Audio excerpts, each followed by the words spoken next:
Bom, gente, de volta aqui para a segunda parte da aula de hoje. Na segunda parte falaremos sobre o segundo mandato do Fernando Henrique, que começa quente. Começa realmente com o risco de vazar tudo. Todo o esforço que vinha sendo feito pelo Brasil já há alguns anos, havia o risco de nós termos aí uma retomada da inflação por conta do impacto inflacionário oriundo da desvalorização cambial. Tá? Então, no primeiro mandato, a gente viu que houve aí um esforço para segurar a inflação através do binômio política monetária contracionista e âncora cambial. Houve um esforço para fazer privatizações, porque isso aumentaria a eficiência da economia brasileira, atrairia investimento estrangeiro, novas técnicas de gestão. Houve um esforço aí de saneamento dos estados e municípios, que até hoje ainda tem impacto. Até hoje, boa parte do orçamento dos estados e municípios é comprometido com amortizações da dívida que eles têm em relação ao governo federal, dívida que foi assumida nesta época, né? Então, até hoje eles brigam, vamos corrigir pelo IPCA e não pelo IGPM, deixa eu pagar um pouco mais para frente, porque isso está me sufocando, está trazendo problemas para mim.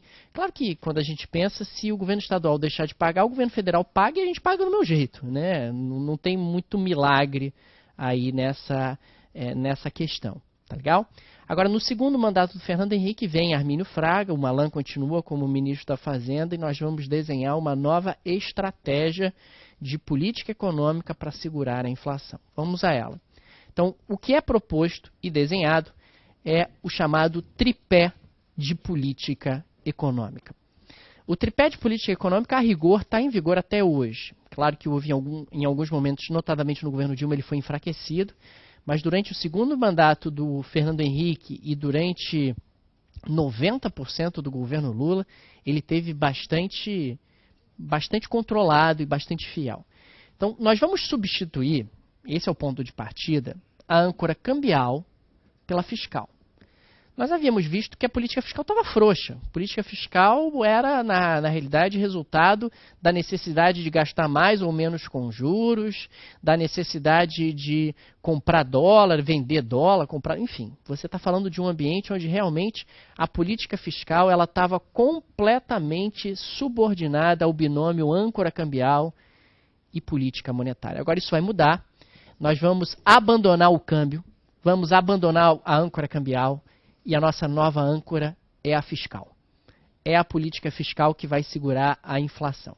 Então nós desenharemos agora, e entrará em vigor no Brasil, o chamado tripé. Tripé de política econômica. É dessa maneira que nós vamos sair dessa crise. Primeiro, política monetária. A política monetária será baseada no regime de metas de inflação. Não existia o regime de metas de inflação no Brasil até esse momento. O regime de metas de inflação é implantado em 99.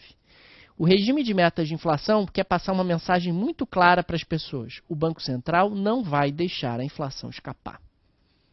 A partir de agora, nós teremos no Brasil uma política monetária pautada no regime de metas de inflação.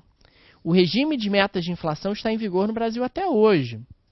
Dentro do regime de metas de inflação, regime de metas que é adotado em mais de 100 países, o regime de meta de inflação. Estados Unidos tem meta de inflação, Chile tem meta de inflação, México, Colômbia tem meta de inflação, Peru, Índia tem meta de inflação, Zona do Euro tem meta de inflação, Reino Unido e por aí vai.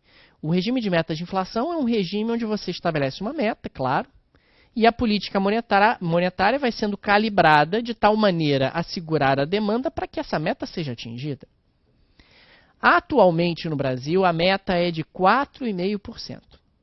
A referência é o IPCA, o Índice de Preços ao Consumidor Amplo, calculado pelo IBGE. O IPCA sempre foi a referência do regime de metas de inflação desde 99 até agora. Você estabelece, então, uma meta. Tem uma meta e a política monetária vai sendo calibrada de tal maneira a atingir a meta que foi estabelecida. Na época, a meta de inflação não era de 4,5%, a meta de inflação estava em 9%. Porque a gente estava com uma inflação bem mais alta, bem mais pressionada, e o histórico recente de inflação no Brasil era bem mais forte.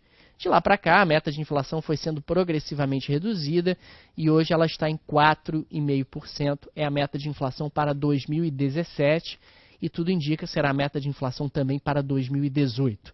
Para 2019, o Banco Central brasileiro já fala em reduzir a meta de inflação para algo em torno de 4%, ou talvez até um pouco menos. Mas isso seria apenas para 2019.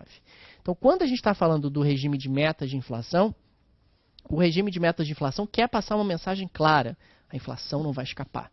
Não vai escapar. O regime de metas de inflação tem várias vantagens, né? A primeira vantagem é a chamada convergência de expectativas. O que significa isso? Se a meta for sendo ano a ano cumprida, o Banco Central passa a ter um trabalho muito fácil. Porque se todo ano a meta vai sendo cumprida, se as pessoas acreditam que o Banco Central vai cumprir a meta de inflação, a meta quase se autocumpre. É o que acontece principalmente em países desenvolvidos. Se todo mundo acredita que a inflação vai estar próxima à meta, todo mundo reajusta os preços proximamente à meta. E a meta quase que se autocumpre. Você não precisa nem mexer muito na política monetária, nem mexer muito no juro. Basta que você convença as pessoas de que você está comprometido com a meta de inflação. No atual momento, na gestão do Ilan, o Banco Central está com bastante credibilidade e nos últimos dias aconteceu uma coisa bem curiosa, até para ilustrar isso, porque começou a surgir um burburinho que o Banco Central ia reduzir a meta de inflação para 2018. E as expectativas de inflação para 2018 começaram a vir a patamares abaixo da meta. E aí o presidente do Banco Central, curiosamente, deu uma declaração, o Ilan, dizendo, não, nós não vamos reduzir a meta para 2018 porque já está muito em cima, talvez a gente reduza a meta para 2019. O que aconteceu com as expectativas de inflação para 2018? Subiram. Quer dizer, essa é uma grande vantagem do regime de metas de inflação. Se o Banco Central tiver credibilidade, se ele cumpre as metas com frequência e tal, vira um negócio fácil, digamos assim, ao longo do tempo. Ao longo do tempo. Não no primeiro momento, mas ao longo do tempo, se você vai construindo uma credibilidade bacana, se as pessoas confiam em você, se as pessoas acreditam que você realmente vai atingir a meta, não precisa nem fazer muito esforço, nem mexer muito na política monetária, porque a meta vai ser atingida, vai ser cumprida e pronto. Tá? Então essa é a primeira grande vantagem, chamada convergência de expectativas. A segunda grande vantagem é o compromisso formal com o combate à inflação. Você estabelece uma meta objetiva de inflação, e quando você estabelece uma meta objetiva, você cria um problema para você. Porque as pessoas vão infernizar o Banco Central se ele não cumprir a meta. No passado recente no Brasil, nós tivemos exemplo disso. O Banco Central foi criticado, esculhambado, pressionado por todos os lados porque não cumpriu a meta. Não cumpriu a meta em 2015, também em 2016 ficou com dificuldade. Então o Banco Central é pressionado, fortemente pressionado, e a ideia é essa mesmo. Quando você cria uma meta, você cria um mecanismo de pressão externa sobre o Banco Central. Porque uma coisa é você dizer genericamente que você está comprometido com o combate à inflação. O que é estar comprometido com o combate à inflação? Qualquer coisa. Né? É que nem você dizer, eu estou comprometido com a melhora da saúde pública. O que isso significa? Qualquer coisa. Ninguém está comprometido com a piora da saúde pública, ninguém está comprometido com o aumento da inflação. Né? Não existe o contrário. Mas quando você cria uma meta objetiva, aí legal, aí você já sabe o que significa estar comprometido com o combate à inflação. Significa não tolerar uma inflação muito diferente da meta que eu estou estabelecendo. E uma outra grande vantagem é que a política monetária se torna muito previsível. Talvez você já tenha reparado isso. Sempre que acontece uma reunião do Copom, todo mundo já mais ou menos sabe o que vai acontecer. Quanto o juro vai cair, vai subir, todo mundo já sabe mais ou menos o que vai acontecer, porque a política é muito transparente no regime de meta de inflação. É simples. A inflação está escapando da meta, o juro vai subir. A inflação está abaixo da meta, o juro vai cair. É simples, não tem muito mistério. Inclusive é um modelo matemático que o próprio Banco Central utiliza para embasar um pouco as suas decisões. Existe ali alguma margem de atuação, mas existe ali uma matemática envolvida, um cálculo de quanto eu preciso aumentar a taxa de juros para que a inflação caia para aquele novo patamar e tal. Então não tem muita surpresa. Convergência de expectativas, compromisso formal com o combate à inflação, previsibilidade de política monetária, seriam vantagens do regime de metas de inflação que está sendo instalado no Brasil nesse momento, regime de metas de inflação que está em vigor até hoje. Você estabelece uma meta, e essa meta é estabelecida pelo Conselho Monetário Nacional, e uma vez estabelecida a meta, o Banco Central vai balizando a política monetária de tal maneira a atingir a meta que foi estabelecida. A inflação escapou da meta? Política monetária contracionista para a inflação descer de volta para a meta. A inflação está abaixo da meta? Pode fazer uma política mais expansionista, pode reduzir juros, pode soltar um pouco a demanda, porque não há risco de descumprimento da meta de inflação. É bem simples. Então, a implementação do regime de meta de inflação inicia-se aqui, e eu estou passando uma mensagem clara. O câmbio desvalorizou? Desvalorizou, mas a inflação não volta. Eu tenho uma meta, eu vou cumprir a meta, eu vou segurar a inflação de qualquer jeito. Segundo ponto, regime de metas de superávit primário. O Brasil passa a ter, como nós vimos, uma meta fiscal. A âncora fiscal, regime de metas de superávit primário. Meta de superávit primário é um resultado primário positivo. O resultado primário, ele exclui os gastos com juros. Superávit primário é um resultado primário positivo. Resultado primário é um resultado preliminar, é um resultado inicial. Portanto, o resultado primário é um resultado que não leva em consideração os gastos com juros. Não leva em consideração os gastos com juros. Por quê? Você pode achar estranho. Como assim não tem? Eu não posso levar em consideração os gastos com juros? Pelo seguinte, o governo considerava que nós estamos estabelecendo um regime de metas de inflação. Qual é a principal arma para atingir a meta de inflação? Juro. Então, eu posso ter limite para gastar com juro? Não, porque se eu tiver limite para gastar com juro, eu não consigo cumprir a meta de inflação. Ou, eventualmente, eu não vou conseguir cumprir a meta de inflação, vou ter problemas para cumprir a meta de inflação. Então, eu tenho limite para gastar com tudo, menos com juros, porque juros são necessários para cumprir a outra meta, a meta de inflação. Então, uma política monetária contracionista, eventualmente, poderia inviabilizar o cumprimento de um limite para gastar com juros. Então, não tem limite para gastar com juros. Eu tenho uma meta de superávit primário, eu tenho uma meta de resultado primário positivo. Tá? Qual é a meta de superávit primário para o Brasil em 2017? Menos 150 bilhões de reais. Então, nesse ano, a gente está com déficit primário. Aliás, nós estamos com déficit primário desde 2014.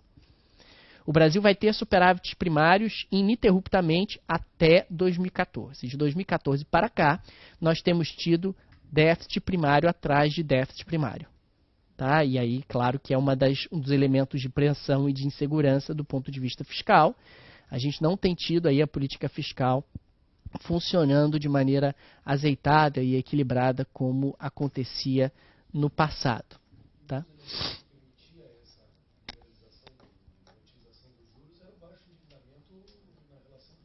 O que permitia, desculpa, não entendi. A baixa relação do endividamento com o PIB permitia também esse uso maior da utilização dos juros. Sim, a baixa relação de dívida-PIB que você está colocando permitia que você não pagasse juros tão altos. Sim, acaba tendo uma relação. Acaba tendo uma relação porque, na prática, quanto mais endividado é o país, mais arriscado e, consequentemente, juros mais altos ele acaba pagando.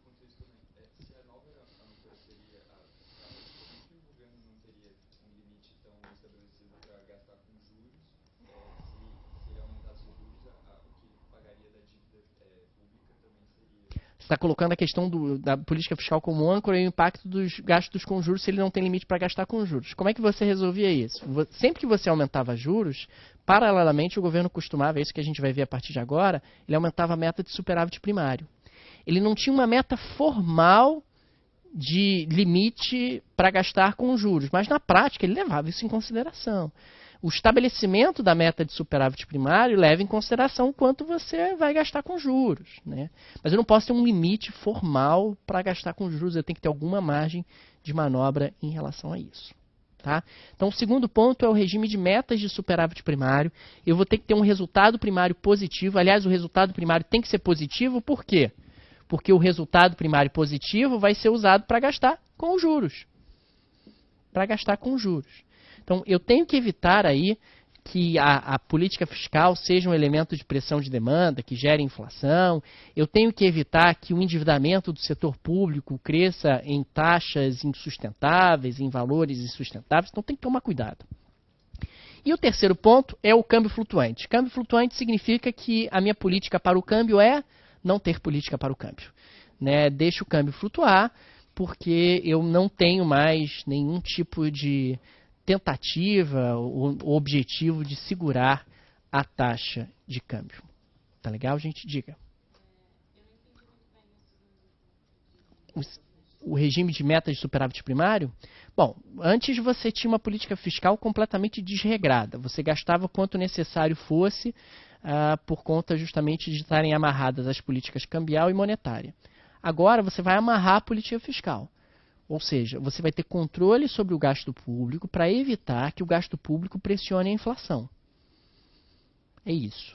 Você vai ter limites para o gasto público com o objetivo de evitar que esse gasto público pressione a inflação. Tá legal, gente? Então, diga. O abandono de qualquer ideia keynesiana de gastar para estimular a economia? Sem dúvida. Sem dúvida. Aqui a ideia é que não é o gasto público que vai gerar crescimento econômico, e sim um ambiente de estabilidade, um ambiente realmente propício à geração de novos negócios e tal. Tá? Então tá aqui, gente. Esse é o nosso tripé. Regime de metas de inflação, regime de metas de superávit primário e câmbio flutuante. Então, o regime de metas de inflação é a nossa política monetária. O regime de metas de superávit primário é a nossa política fiscal. E o câmbio flutuante é a nossa política cambial, que é não ter política cambial. A partir de agora, nós vamos falar muito sobre esses três elementos, porque eles vão estar presentes na economia brasileira até hoje. Até hoje. Metas de inflação, regime de metas de superávit primário, câmbio flutuante, todos esses elementos estarão presentes até hoje para que nós possamos discuti-los e avaliar como é que estarão o cumprimento desses três pilares da política econômica. Os pilares da política econômica de lá para cá não mudaram? Não. Você pode dizer que em alguns momentos esses pilares não foram foram mais ou menos respeitados. Mas, a rigor, formalmente, nós nunca deixamos de ter meta de inflação de lá para cá, nem meta de superávit primário, nem o câmbio deixou de ser flutuante. Formalmente falando, embora tenha algumas limitações em relação a isso, como a gente vai estudar. Falando então agora do governo Fernando Henrique propriamente dito, vamos aqui ano a ano. 1999. 1999 é o ano do choque. É o ano que o negócio desandou de vez. E aí vai ser desenhado o tripé. Metas de inflação, metas de superávit primário e câmbio flutuante. Diante disso, o que faz o governo? Coloca a Selic lá em cima para segurar justamente a inflação e coloca também as metas de superávit primário lá em cima, cortando na prática gasto. Cuidado, gente. Metas de superávit primário lá em cima significa menos gasto, tá? Menos gasto do governo. Política fiscal contracionista. Você tem metas de economia maiores. Metas de economia maiores. Então você vai gastar menos, ok? Então essa é a maneira com a qual o governo vai enfrentar o choque inflacionário de 99. Política monetária fortemente contracionista e política fiscal fortemente contracionista. Isso vai ter impactos negativos sobre o crescimento econômico, é verdade. O Brasil não chega a ter recessão em 99, mas tem um crescimento baixo. Um crescimento baixo em 1999 e ao longo do ano, principalmente no segundo semestre, a inflação vai dando sinais de que começa a ceder. A inflação no Brasil começa a ceder a partir do segundo semestre de 1999. Diga. Antes do choque, o crescimento do PIB estava entre 1% e 2%. E depois do PIB chegou a meio, dependendo do recorte que você faça. Durante o governo do Fernando Henrique, o crescimento é sempre fraco, mas nunca é zero ou negativo. Né? Então, o governo do Fernando Henrique tem essa característica, um crescimento leve, constante, mas não chega a ter um crescimento nem muito bom, nem recessão, tá? Durante o governo dele. Então, falando aqui do ano de 99, ao longo do ano as coisas começam a se acalmar, o dólar começa a recuar de novo, conforme a economia brasileira restabelece algum tipo de normalidade, a inflação começa a ceder, os resultados fiscais do governo começam a melhorar dentro de um processo gradativo, a estratégia ao que ela se propõe a fazer, que é evitar a volta da inflação, dá certo. Realmente dá certo no ano de 1999. Já no final de 99, começa a surgir espaço para reduzir a taxa de juros, justamente porque o risco de explosão inflacionária estava afastado. Então, no ano 2000, a gente vai ter um ano um pouco mais tranquilo, né? Vai ter um ano um pouco mais tranquilo. O que, tratando-se aqui desse período, é algo raro, né? 95 foi a crise do México, 96 foi um ano tranquilo, 97 foi a crise da Ásia, 98 foi a crise da Rússia, 99 foi a crise do próprio Brasil, e 2000 é um ano relativamente tranquilo, então abre-se espaço para uma redução da Selic. Essa redução da Selic acaba impulsionando uma leve recuperação do crescimento brasileiro. O crescimento brasileiro acaba ficando um pouco mais forte, tá? Então o ano 2000 acaba sendo um ano onde as coisas melhoram. E aí vem 2001 e o caos se instala de novo, né? É um período realmente muito confuso esse, porque toda hora aparece alguma coisa pelo caminho. O ano de 2001 é muito problemático porque aparecem no Brasil não uma, não duas, mas 3 crises. São elas: a crise energética, o apagão elétrico, tá? Então a primeira é o apagão elétrico. A segunda são os atentados de 11 de setembro.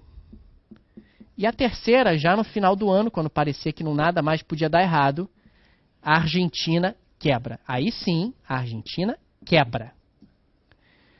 A Argentina, que é o nosso terceiro principal parceiro comercial, perde apenas para os Estados Unidos e para a China e para os Estados Unidos, respectivamente. Então vamos por partes. Apagão elétrico. Em 2001, o governo faz as contas e descobre que não tem energia elétrica suficiente para o atendimento da demanda no Brasil. Bom, por que isso? O Brasil não fazia investimentos relevantes no setor elétrico desde o governo Figueiredo, né? Durante a década de 90, o que acaba acontecendo é que havia uma perspectiva de que o setor elétrico ia ser privatizado. E na época do governo Fernando Henrique, a ideia era, quando você vai privatizar alguma coisa, deixa sucatear, não gasta nenhum tostão, porque a gente já está com problemas fiscais demais, então vende esta bagaça e não gasta nem mais um tostão nisso. Então o setor elétrico não recebeu investimentos nos anos 90, e ao não receber investimentos nos anos 90, e as privatizações no setor elétrico também não aconteceram, quem fez o investimento? Ninguém. Então a demanda por energia elétrica no Brasil vai crescendo gradativamente, e a oferta não acompanha. Para piorar, o ano de 2001 é um ano onde tem seca. Exatamente. O Brasil tem um sistema de eletricidade muitíssimo dependente das hidrelétricas, e se não tem água nas hidrelétricas, não tem como fazer eletricidade. Também tem este problema, né? Então, na época se dizia, a culpa é da chuva. Em parte é, né? E esse argumento no Brasil volta e meia reaparece. Não é só isso, mas vocês já devem ter ouvido esse argumento, inclusive, mais recentemente, de novo. Porque não choveu, então não tem como fazer energia elétrica. Ok, né? Então vamos pensar em alternativas. O que acaba acontecendo é que é decretado um racionamento de energia elétrica. As pessoas não podiam consumir mais energia elétrica do que haviam consumido no ano anterior e tal, senão eram multadas, enfim. Cria-se um mecanismo como esse. Paralelamente, o governo faz a toque de caixa investimentos em termoelétricas, porque termoelétricas não precisariam e não ficariam suscetíveis a chuvas, além do fato de que termoelétricas são construídas muito mais rapidamente do que as hidroelétricas. Até hoje, a nossa conta de luz ela vai para a bandeira vermelha quando o governo é obrigado a ligar essas termoelétricas, que foram construídas na época do apagão. Por quê? Porque a geração de energia elétrica em termoelétrica é muito mais caro do que hidrelétrica. Então, quando não chove direito nos reservatórios, quando a geração de energia elétrica das hidrelétricas é insuficiente, o operador nacional do sistema manda ligar as termoelétricas. No que manda ligar as termoelétricas, o custo de geração de energia elétrica aumenta e isso é repassado para o consumidor. Quando a coisa calma, os reservatórios estão cheios, pode desligar as termoelétricas, o custo baixa, vem para a bandeira amarela, vem para a bandeira verde e tal. Reflexo justamente de uma estratégia que foi desenhada mais ou menos aqui. Tá? Qual o impacto disso sobre a economia? Bom, o impacto é monstro, né? Porque o setor industrial brasileiro, desde do primeiro choque do petróleo, passou a ser majoritariamente movido a eletricidade. né? Então, como é que a produção industrial vai crescer em um ambiente que não tem energia elétrica? Não vai. E ainda tem um impacto sobre a inflação forte, oriundo do fato de que a energia elétrica vai ser reajustada uma enormidade justamente para desestimular o consumo e evitar desabastecimento. Então, esse é o primeiro lado. O apagão elétrico vai ter um impacto negativo sobre o crescimento e vai ter um impacto forte sobre inflação. Bom, já era ruim o suficiente, mas vai piorar. Em 11 de setembro de 2001, todo mundo lembra, acontecem atentados terroristas na cidade de Nova York. E daí, o que nós temos a ver com isso? Tudo. Com atentados terroristas dessa magnitude, de forma absolutamente imprevista, cria-se um ambiente de incerteza enorme. Não só nos Estados Unidos, como no mundo. Em um ambiente de incerteza e de insegurança, o que fazem as pessoas? Compram dólares, tiram dinheiro de lugares inseguros, como o Brasil. Então, o que acontece com o preço do dólar? Começa a subir. E dólar subindo para inflação e pressiona também por um desequilíbrio do balanço de pagamentos. Investimento estrangeiro, poupança externa, aqui no Brasil é super importante para financiar a produção e crescimento, desaparece. Então vai ter impacto negativo sobre o crescimento, vai ter impacto negativo sobre as contas externas, vai ter impacto negativo sobre o câmbio e vai ter impacto negativo sobre a inflação.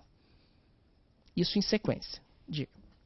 Algumas pessoas que conheço deixaram de comprar dólar e passaram a comprar euro. Isso não foi a maioria? Quando isso? Se algumas pessoas deixaram de comprar dólar e passaram a comprar euro. Olha, o euro foi lançado pouco tempo depois, né? Então não foi exatamente no atentado. Mas um pouco tempo depois, algumas pessoas passaram realmente a fazer isso. Mas mesmo assim, o dólar se valorizou bastante em relação ao real, que é o que acaba interessando para a gente. Em relação ao real, o dólar se valorizou bastante, que acaba gerando pressão inflacionária. Tá? Bom, continuando.